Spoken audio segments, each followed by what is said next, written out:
السلام عليكم، كنتمنى أنكم تكونوا بخير وعلى خير وبصحة جيدة وبأفضل الأحوال. القصة ديال اليوم زوينة بزاف وخا مرعبة شوية. أنا مني قريتها عجباتني وبغيت نشاركها معاكم وكنتمنى حتى نتوما تعجبكم. هاد القصة وقعت لواحد الراجل اللي كان ساكن خارج من المدينة، ساكن في العروبية.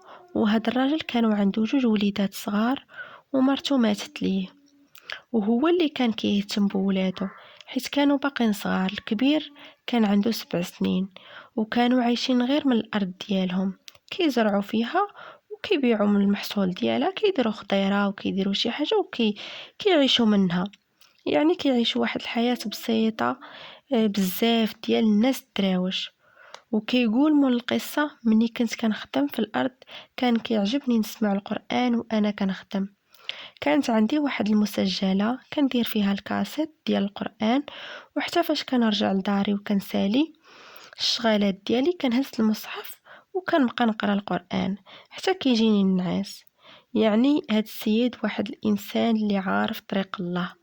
وفي واحد الليله كانت كتصب الشتا وكان البرد والشتا خيط من السما. كيقول بلي شعلت لامبا ديالي وبديت كنقرا القران وبديت كنسمع شي واحد كيدق في الباب. قلت مع راسي هذا غير صوت البرد والباب كيتقرقب، حيت الوقت كان معطل وانا ما حدايا لا جيران لا والو. قلت شكون هذا اللي غادي يجي عندي في هذا الوقت، في هذا الوقت المعطل؟ ولكن الباب بقى كيدق وكيعاود يدق حتى تاكدت راه بصح شي واحد كيدق عليا. وحيت انا ساكن في العروبيه وبعيد على الدوار، قلت احتمال هذا شي واحد باغي شي مساعده مني. وحليت الباب وبالفعل لقيت واحد الراجل اللي كبير في العمر، وقال لي: انا جيت قاصدك ومحتاجك وما تردهاش ليا في وجهي. بغيت منك شي خبز ولا اي حاجه كتكال، بغيت نديها لولادي، راه ما لقينا ما ناكلو اليوم. انا تفاجأت من الطلب ديالو، حيت هذا واحد الطلب بسيط. المهم دخلت جبت ليه الخبز وشويه ديال الخضره، داكشي اللي قديت عليه عطيته ليه، وقلت ليه فوق ما بغيتي الماكله رجع عندي، داكشي اللي عندي نعطيك منه، ماشي ما كاين حتى مشكل. وانا نقول ليه بغيت نسولك شنو جابك في هذا الوقت من الليل وهذا الشتا والبرد؟ قال لي: انا راه حتى احتاجيت وما لقيت ما ناكل، عاد جيت عندك. المهم شكرني وبدا غادي. انا سديت الباب وانا نتفكر باللي عندي شي حوايج صغار على ولادي، قلت نعطيهم ليه في سبيل الله. وفي البلاصه عاودت حليت الباب باش نقولها ليه ما لقيتوش. والباب ديال داري فيه واحد الدخله طويله ديال المزرعه، يعني الطريق طويله وكلها ضو حتى لباب الدار. هذا ما عرفتوش كي دار دغيا مشى في هاد الطريق. قلت مع راسي يقدر يكون مشى وسط الحقل ديال الزرع، واخا راه كانت الغيس والشتا. المهم قلت صافي خليه حتى يعاود يجي ونعطيهم ليه. صافي رجعت لبلاصتي باش نكمل قرايه القران، وانا كنسمع الشتا والرعد جاهدات بزاف. وفاش كتجي بحال هاد العاصفه انا كنت ديما كنتضرر منها، حيت كنت مربي شي دجاجات وكنت داير ليهم غير واحد العشه بالميكا وغير مديباني داكشي وصافي. وسمعت ديك الميكا طيرها البرد، ولبست حوايجي وخرجت كنجري باش نشوف شنو غادي ندير ليهم، واش نتقل ميكا بالحجار ولا ندير شي حاجه. مني خرجت لقيت الراجل اللي جا عندي قبيله قاد ليهم كل شيء، وحتى الدجاجات اللي خافوا وهربوا دخلهم. وانا نقول ليه: فين مشيتي قبيله؟ كنت باغي نعطيك شي حوايج وحليت الباب وما لقيتكش. والمفاجاه هنا اللي بانت ليا هو انه السيد كان نقي وممسخش، يعني ما فيش الاثار ديال الغيس وديال الشتا. هو يقول لي: يا قلت ليك انا راه ساكن غير هنا قريب منك. وانا نقول ليه: اجي دخل جلس معايا نشربوا شي كاس ديال اتاي ونهضروا شويه ونتعرف عليك. وجا دخل معايا، رحبت بيه ووجدت ليه اتاي سخون وبدينا كنهضروا. قلت ليه: انا راه ساكن، قلت ليه ساكن بوحدي هنايا ومراتي ماتت وخلات لي جوج الوليدات. والغريب في الامر اي حاجه قلتها ليه كيقول لي: انا راه عارف هادشي. قلت مع راسي هذا بصح عارف عليا كل شيء وكيدير واحد الابتسامه غريبه شويه. قلت انا يا اما ناقص في عقله ولا عنده شي مشكل. شويه وانا نلوم راسي، قلت الذنب ديالي انا اللي مدخله لداري في هذا الليل. قلت ليه ايوا انت عاود لي عليك، كيفاش ساكن حدايا وانا ما عمرني ما شفتك وما عمرني ما رديت ليك البال، والناس اللي ساكنين قراب ليا راني عارفهم. ولكن هو ما بغاش يجاوب، كيقول لي غير هضره وحده، كيبقى يعاود فيها: هي انا راه ساكن غير حداك وقريب ليك. وانا نقول ليه الا بغيتي تبات معايا حتى الصباح راه ما كاين حتى مشكل، دابا راه الشعلك والبرد. قال لي صافي نبات معاك. وانا نقول ليه اش بان ليك تخدم معايا غدا في الصباح، انا راه محتاج شي واحد يخدم معايا. وقلت مع راسي ما حدو ساكن قريب ليا وما عنده ما ياكل، من الاحسن نخدمو معايا يعاوني في الفلاحه ونتهلا فيه. ولكن قال لي لا. وانا نقول ليه صافي اللي عجبك. انا تعجبت، السيد محتاج وجاب ليه الله الخدمه حتى لعندو وما بغاش. وانا نتفكر باللي عندي واحد الشجره كبيره في المزرعه وباغي نحيدها وخاص اللي يعاوني عليها. قلت ليه شوف، عاوني غير على واحد الشجره نقطعوها غدا في الصباح ونعطيك ما تدي لولادك. قال لي اش من شجره في شجر، انا عارف كاع الشجر اللي في المزرعه ديالك.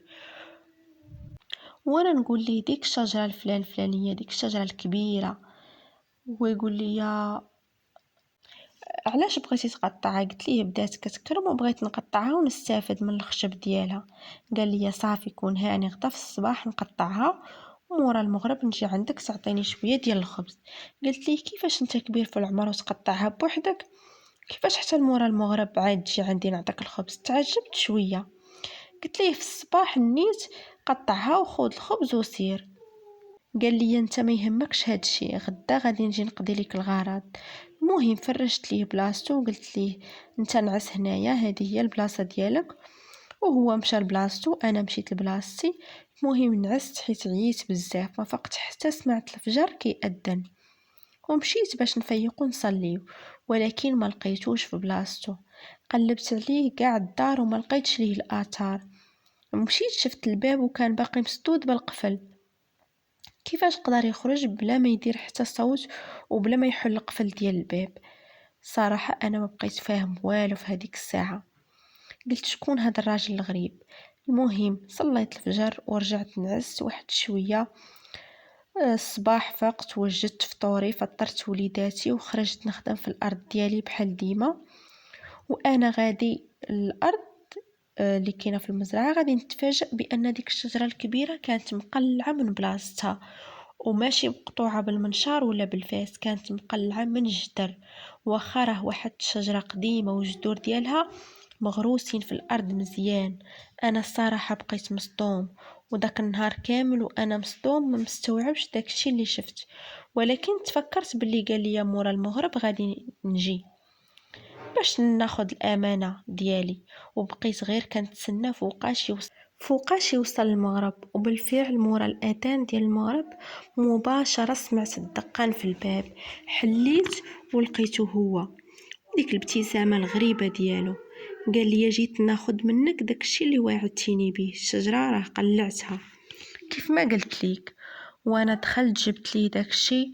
ولكن قبل ما نعطيه ديك الميكا قلت ليه عندي ليك واحد السؤال: كيفاش قدرتي تقلع ديك الشجرة بوحدك؟ وكيفاش قدرتي تخرج البارح من الدار بلا حس وبلا ما تحل القفل ديال الباب؟ وقال لي الشجرة راه قلعتها غير بإيدي. وهو يبدا غادي ما بغاش يجاوبني. وانا نقول ليه الا بغيتي تجي تبات معايا حتى اليوم رجع، انا غادي نتسناك. المهم قال شي حاجه بينه وبين راسو انا ما سمعتهاش ومشى. ودخلت سديت عليا، تعشينا انا وليداتي ونعستهم. وانا دخلت لبيتي باش نقرا القران كيف ديما، وبقيت كنقرا حتى عييت. ويلا غادي نعس سمعت الباب كيدق. قلت خير ونتحليت وغادي نلقاه هو نيت. قلت ليه جيتي؟ مرحبا بك، واش جيتي باش تبات معايا حتى اليوم؟ قال لي لا، جيت بغيت نسمع القرآن على لسانك. جاني الطلب ديالو غريب. قلت ليه انا راه ما كنعرفش نجود، غير كنقرا بصوت عادي. قال لي لا، صوتك زوين تبارك الله. وقال لي انا راه كنسمع ليك انا وولادي ومرتي ديما. وانا غير سمعت هادشي وانا نقول ليه كيفاش ولادك ومراتك؟ قلت ليه وانا نقول ليه انا غادي نقرا لك القرآن، ولكن عندي لك شرط واحد، قول لي شكون انت. ودار واحد الابتسامة خفيفة على وجهه وقال لي شوف بلا ما تخاف مني، أنا راني جن مسلم وولادي ومراتي مسلمين وساكنين معاكم في هاد الأرض ديالك مدة هادي. وأنا بقيت غير مصدوم، ما صدقتش. قلت لي دابا انت ماشي إنسان؟ أنا الحمد لله راني كنت مآمن بوجود الجن حيت مذكورين في القرآن، وعارف باللي عايشين معانا وفيهم الجن المسلم والكافر. واخا الحاجه اللي كنت عارف انا ان الانسان ما كيقدرش يشوف الجن، ولكن باش جن يتجسد ليا في صوره انسان ونشوفه قدامي، هذه كانت جديده عليا الصراحه وما عمرني توقعتها. المهم واخا كنت خايف شي شويه منه، ولكن اعتبرته هديه من الله. وقريت ليه القرآن وهو غمض عينيه وبدا كيسمع بحال تقول كيستمتع بهذيك التلاوة ديالي. المهم حتى حس بيا عييت، قال لي صافي سير تنعس دابا باش ترتاح، انا غادي نمشي في حالي. مشى خرج وانا ما متيقش وما مستوعبش واش هادشي بصح ولا انا غير كنحلم، حيت اي واحد تعاود لي هادشي مستحيل يتيقك. المهم نعست هذيك الليله حيت كنت عيان، وكانت واحد النعسه اللي مرتاحه بزاف، وحلمت احلام زوينه وكنت حاس بالطمأنينة في قلبي وما عرفتش علاش. المهم بقى كيجي عندي هاد الجن هذا كل ليلة كيجي كياخد من عندي الماكلة، وهو في المقابل كيدير اي حاجة صعيبة عليا وفيها تمارة وبلا ما نحتاج نقولها ليه هو كيديرها بوحدو. وواحد النهار كنت باغي نحرت واحد القطعة من الارض وكنت عيان شوية، نعست والصباح فقط لقيت الارض محروتة بوحدها. يعني حنا مستافدين من بعضياتنا. وفاش كنت كنمشي للجامع نصلي كنت كنلقاه تما، وحتى نهار الجمعة كان كيجي بكري للجامع يحضر الجامعة، ولكن ما كانتش الناس كتقدر تشوفه، انا الوحيد اللي كنت كنشوفه. وحتى انا ما عمرني عاودت حتى شي واحد عليه حفاظا على السر اللي بيني وبينه. واصلا واخا نعاود للناس، يعني واخا نعاود للناس عليه غادي يقولوا عليا حمق، حيت هادشي ما كيدخلش للعقل. واحد النهار انا خدام في الارض ديالي مع المغرب، هو كان معايا كيعاونني، وغادي يجي عندي واحد الراجل من الدوار كان باغي من عندي شي دوزان داكشي ديال الفلاحه.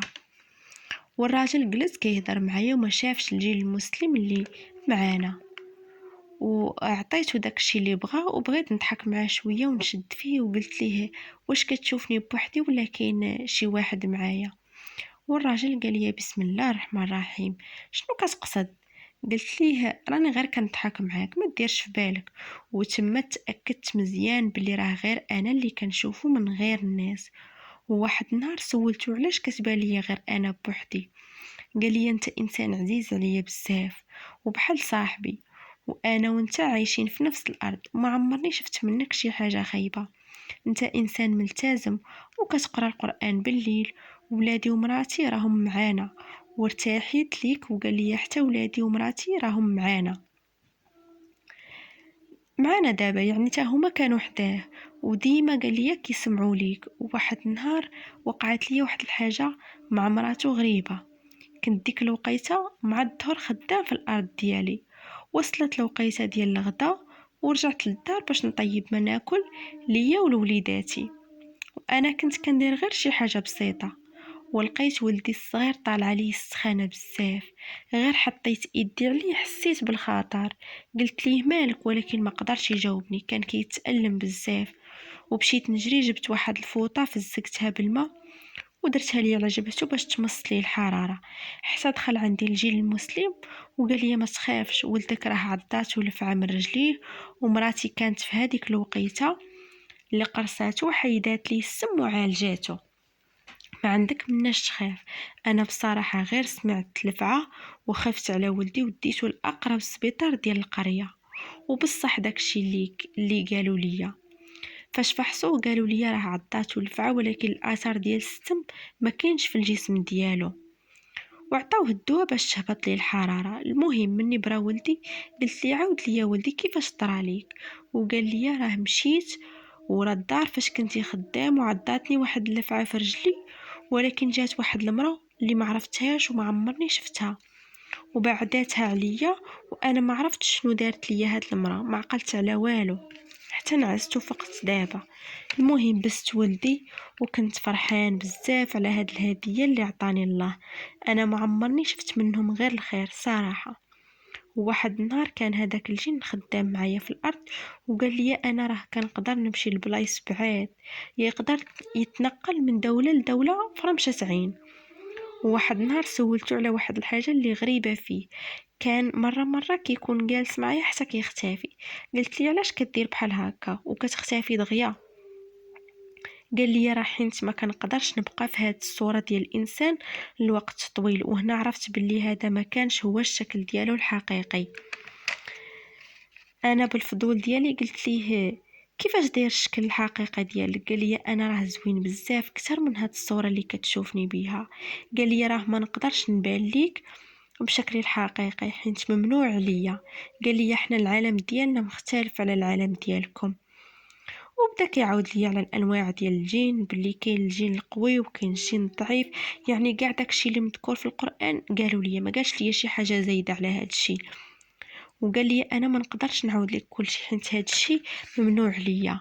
المهم هذا الجن المسلم دوز معايا تقريبا شي 4 سنين وانا كنتعامل معاه وديما كيساعدني، وبعض المرات كان كيفيقني نصلي الفجر الا غدرني بحال هكا النعاس. وواحد الليله هجم عليا واحد الحيوان على الدجاجات ديالي وهو قتله، يعني حتى من الحمايه كان موفرها ليا. الصراحه خسرت واحد الخساره كبيره فاش فقدته، كان اختفى عليا شي 3 ايام ما شفتوش.